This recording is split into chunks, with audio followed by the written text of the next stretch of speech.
Well, good evening.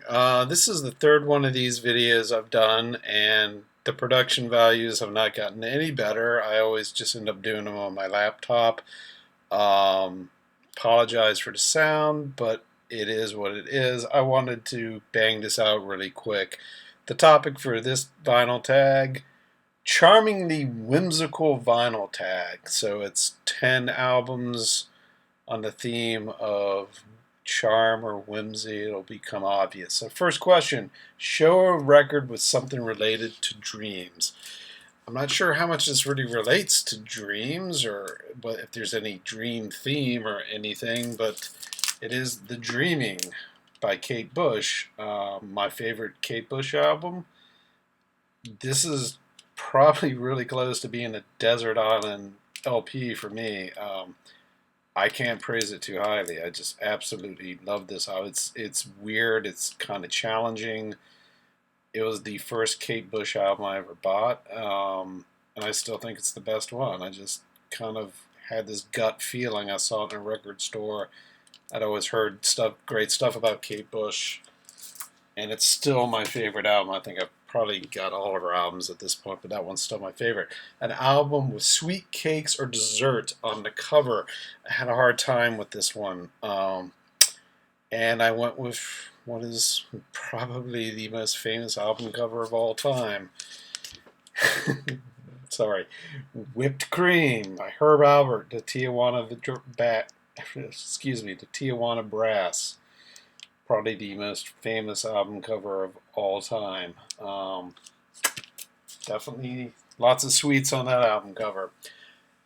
Show a fantastical item of transport, spaceship, some sort of a magical transportation, magic carpet ride. Well, I went with the album cover for 2001: A Space Odyssey, the incredibly important, influential, greatest sci-fi film of all time, Stanley Kubrick's magnum opus. There you go. You have a spaceship departing from a space station with the Earth in the background. You've probably seen the movie, and it's also just a fantastic soundtrack album. There's all kinds of weird music and classical, and this album is just an absolute classic. But there you go, an album with fantastical transport.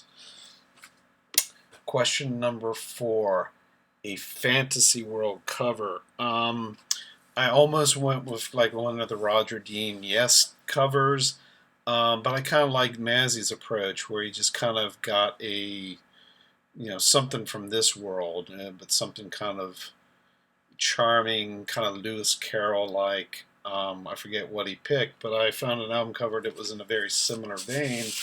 This is um, this is just gorgeous. Look at that. The name of this album is Romney by the Hollies. It's just got this really charming pastoral, man, kind of walking by the water there. But this is a very good album. It's later Hollies from the early '70s, well after Graham Nash's departure. It's very a lot of acoustic guitars, a lot of harmonies. It kind of sounds a lot like Crosby, Stills, and Nash, but a just wonderful, underrated album. I just bought it on a lark.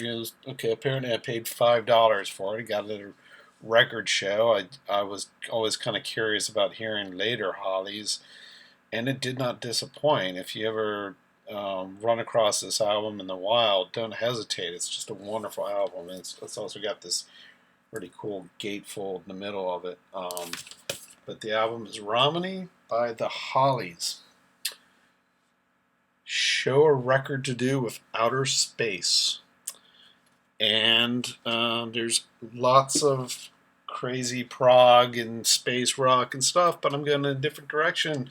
I'm going for a classical album, The Planet Suite by Gustav Holst. If you're not familiar with this is a classical warhorse. It's like Beethoven's Fifth. It's just one of those pieces which all symphonies, all conductors have to do the planets at some point. It's very popular. it's just a great show. It's just one of those classical pieces where an orchestra can just kind of show off what they got, and it's just and it is themed around the planets, although it's more the Roman mythological meaning. So, like for instance, Mars, the bringer of war, Venus, the bringer of peace, Neptune, the mystic. So yeah, it is kind of um, each of the pieces sort of has kind of a atmosphere that kind of corresponds to the Roman mythological figure, but they also correspond to the planets. So if you've never heard the Planet Suite, check it out.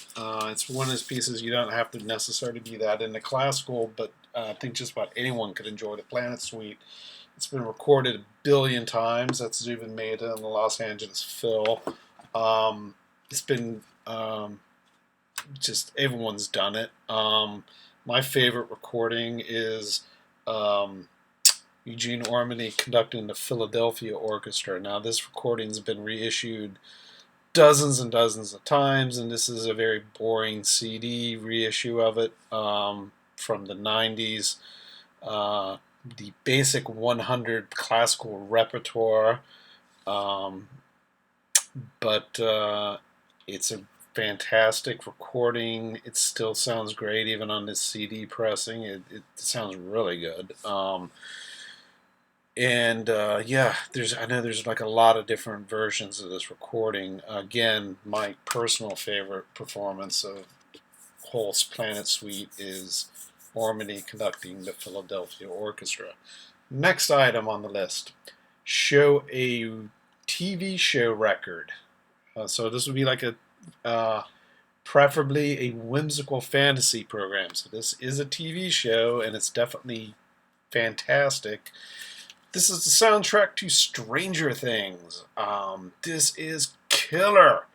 If you're not familiar with the show, it's sort of a modern. They kind of like pay homage to like Spielberg or John Carpenter films from the '80s, complete with a cast of meddling kids on their bicycles that thwart the evil plans of the aliens. And like again, it's sort of like a homage to Spielberg and stuff like that. And just as it takes place in the '80s, the soundtrack is sort of vintage synthesizer, kind of like Tangerine Dream or something like that, but modern and by contemporary musicians. This is just, it's like, even if you don't care about the show, just the music is just, it's great, like electronic homage to like '80s synthesizer stuff by like Jean-Michel Jarre or Tangerine Dream or people like that. Just some killer stuff. Check out this album if you get a chance. I know there's a couple different volumes because the show ran for several seasons, and that is the first season. I think that's probably the best. I haven't heard the others, but my understanding is that that's the best one. Next question: show a record with a cartoon cover. The album is called "Oh Yeah" by the Jan Hammer Group. This is just killer jazz, jazz fusion. Maybe I'm not sure if it's really fusion. It doesn't have that '70s funk thing, but it's just some killer stuff. And I think that qualifies as a cartoon. It appears to be kind of a homage to pop art from the '60s, and the same theme on the back. But yeah, this is a killer album. If you ever find this one, snatch it up. Okay, the next question is: show a record related to childhood. Had kind of a hard time with this question. I'll just let it speak for itself. So I ended up going with this album. This is Kiln House by Fleetwood Mac, and my understanding is the artwork is done by one of the members of the band. I don't recall who, but yeah, we got two children out for a walk in the countryside with their dog. We got some kind of a strange gnome creature staring at him from under his tree, and on the back We got another gnome fishing in a pond by the kind of out here in the English countryside. Um, but yeah, that album cover I think meets the criteria. For those of you who aren't familiar with this album, this is the first. I think this came out in 1970, I believe. This is the first album without Peter Green. Um, it's interesting. Recently, I saw a video, best to worst Fleetwood Mac albums over on Sea of Tranquility, another channel. And I have to take issue because, opinions differ. Um, he ranked this as the worst Fleetwood Mac album. This is my favorite Fleetwood Mac album. So obviously our opinions are different. Yeah, I just love this album. It just rocks. No Peter Green, but oh god, I just can't say enough good stuff about Killing House. I think this is my favorite Fleetwood Mac album, and it's the beginning of that weird period between Peter Green and Stevie Nicks, where the lineup just changed constantly and all that. But this is you know there are some very good albums from that period if you've never listened to that stuff. Okay. Show a record with angels, fairies, nymphs, creatures of folklore, etc. Um, so here we got an angel on Search in Nearness by the Rascals, also sometimes known as the Young Rascals.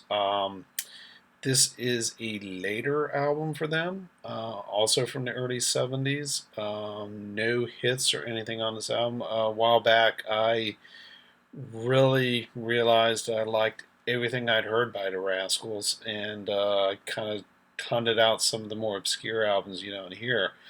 And this is possibly their last or near the end. But if you ever find this one, it's a little rare. If you, yeah, it's definitely not an album you see around very much, but it's well worth listening to. And it's got an angel on the cover.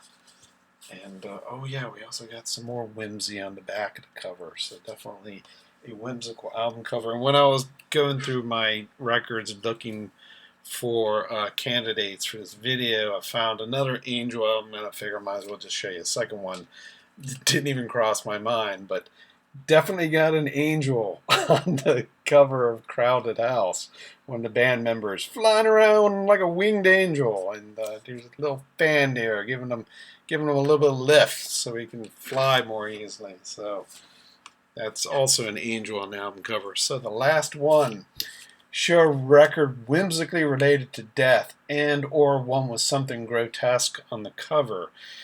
There's nothing whimsical about this album cover, but it definitely has a lot to do with death, and it definitely has some grotesque stuff going on it. So on the back of this album, you have a man on his deathbed, and he's surrounded by his loved ones.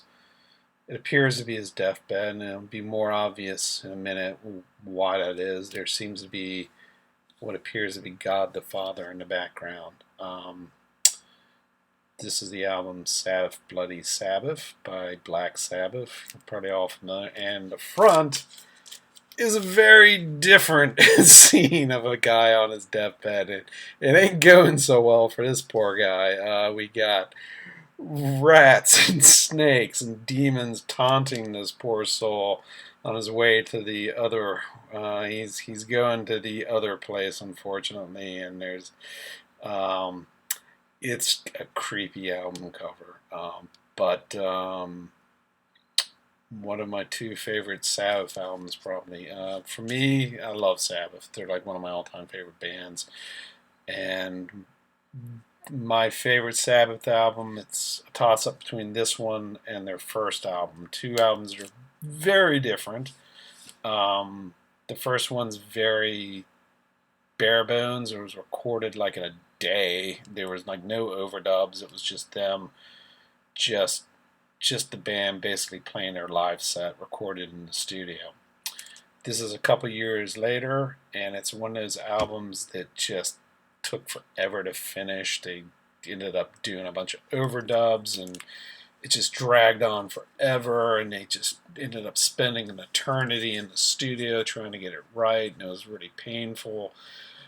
But it all worked. I mean, this is not simple like the first album. It was a real pain getting this album out the door, and but yeah, they definitely kind of went crazy in the studio on this album, but it pays dividends. Two very different albums, but this is one of my favorite Sabbath albums, and I know, yeah, this is just a classic album. It's very highly regarded. If you've never heard Sabbath, Bloody Sabbath, get out there and buy a copy right now. You will not be disappointed. So anyway, thanks for getting this vinyl tag together, and those are my 10 albums of a whimsical nature. You all have a good evening. Take care.